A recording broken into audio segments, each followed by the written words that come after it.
పవన్ కళ్యాణ్ గురించి ఏ విషయం తెలుసుకున్నా చాలా గొప్పగానే ఉంటుంది. అంతేకాదు పవన్ కళ్యాణ్ గారికి యాక్టింగ్ కంటే కూడా డైరెక్షన్ లేదా ఏదైనా క్రియేటివ్గా ఆలోచించడం అంటే చాలా ఇష్టమని చాలాసార్లు ఇంటర్వ్యూలలో చెప్పుకున్నారు కూడా.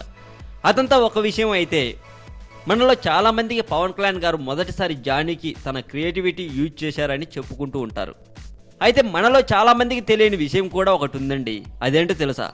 పవన్ కళ్యాణ్ గారు చిరంజీవి గారు చేసిన డాడీ సినిమాలో ఒక ఫైట్కి ఫైట్ మాస్టర్గా కంపోజ్ చేశారట. ఈ విషయం మొన్నటి వరకు కూడా చాలామందికి తెలియదు. అయితే ఇప్పుడే ఎందుకు తెలిసింది, ఎలా తెలిసింది అని అడిగితే, ఈ మధ్యనే డైరెక్టర్ మారుతి గారు ఒక యూట్యూబ్ ఛానల్ వాళ్ళకి ఇంటర్వ్యూ ఇచ్చారండి. ఆ ఇంటర్వ్యూలో మారుతి గారి లైఫ్ గురించి చెబుతూ, అతను పడ్డ కష్టాల గురించి కూడా చెబుతూ, మాటల మధ్యలో పవన్ కళ్యాణ్ గారి టాపిక్ రావడంతో నేను పవన్ కళ్యాణ్ గారితో కలిసి వర్క్ చేశాను అనేశారు. ఎలా, ఎక్కడ వర్క్ చేశారు అని అడగ్గా, పవన్ కళ్యాణ్ గారు డాడీ సినిమాలో ఒక ఫైట్ని కంపోజ్ చేశారు. ఆ సమయంలో పవన్ కళ్యాణ్ గారితో కలిసి స్టోరీ బోర్డులో కొంచెం అతనికి హెల్ప్ చేశాను. అతను నా వర్క్ని చాలా మెచ్చుకునేవాడు, చాలా మంచి సలహాలు కూడా ఇచ్చేవారు అని చెప్పుకొచ్చారు. సో డాడీ సినిమాలో చిరంజీవి గారికి పవన్ కళ్యాణ్ గారు ఒక ఫైట్ని కంపోజ్ చేసి ఇచ్చారన్నమాట.